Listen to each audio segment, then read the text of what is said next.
Aaron Kennedy, and I'm here to talk to you about the sales process. There are 5 important steps that will be discussed today. Well, let's get started. We'll start off with the opening. Step 1 is very important. You are setting the tone for the entire sales call. The first part of the opening is the greeting, which is often a verbal greeting or handshake, followed by taking a seat. This is also a great time to give your business card.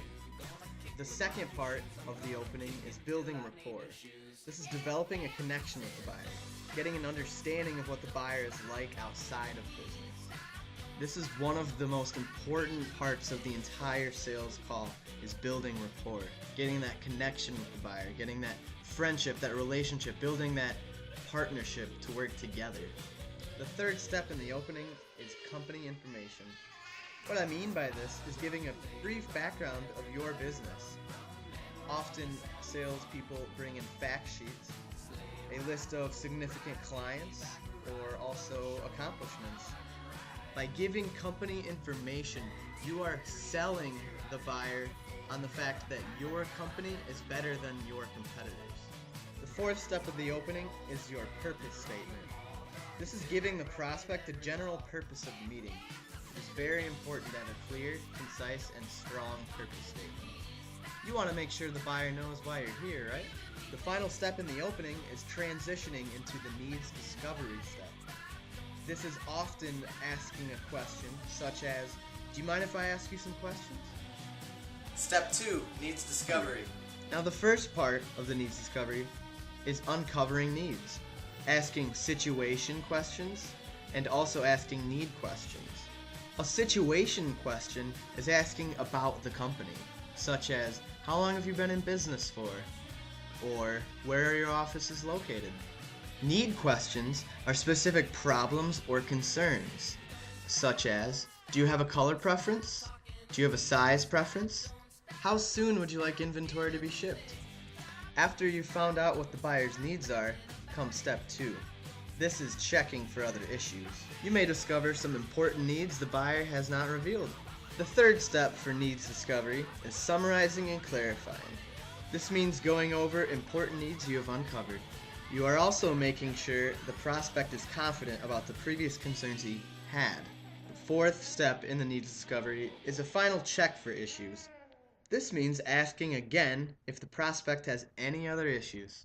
The final step in the needs discovery stage is transitioning into presentation. Step 3, presentation. Presentation time, my favorite. The first part of the presentation stage is presenting an overview of the product. You'll be presenting the best product or service that you think will fit the buyer's needs. The second step in the presentation phase is addressing specific buyer needs, explaining how your product or service specifically addresses the product or service that the buyer desires. The third step when presenting is checking for questions or concerns. This means asking the prospect if they have any questions or concerns. The final step in the presentation is the trial close. This is testing the readiness of the prospect and their willingness to buy. A great example of a trial close would be, so how do you feel about our product? If you receive a negative response, move to responding to some more concerns. If you receive a positive response, move to the close.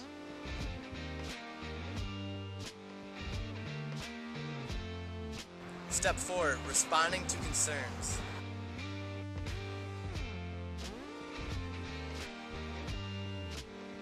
The first step when responding to concerns is clarifying the concern.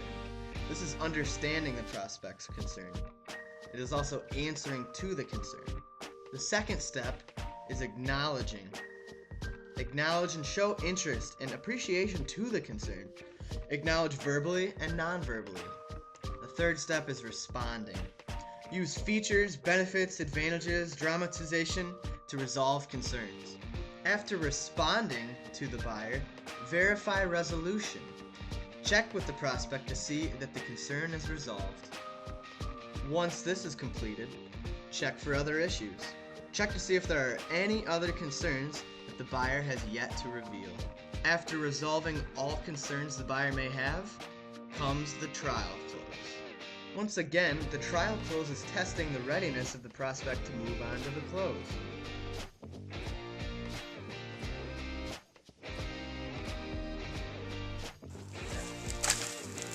Step 5, gaining commitment.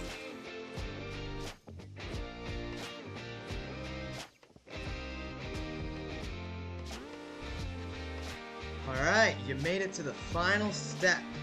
Now for the most important part.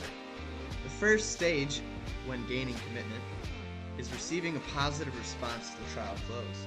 This typically means the buyer has no concerns and may be interested in buying your product or service.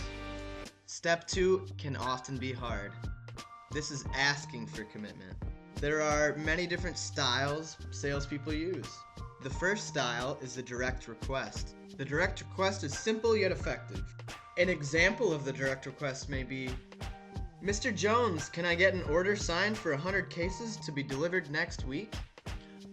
Another great closing approach is the summarization close.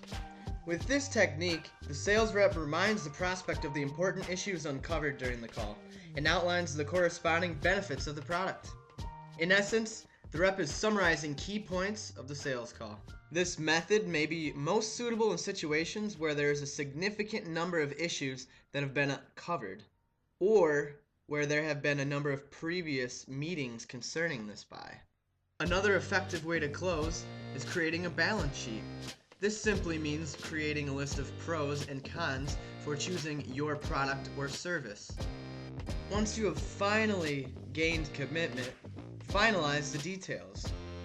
Iron out the final terms, sign sales order forms, reiterate the details of the purchase. Once the details have been finalized, it is key to reassure and present follow-up plan. Make the prospect happy with their decision. Lastly, thank the prospect and exit. Ending with a handshake is a great way to end a business deal.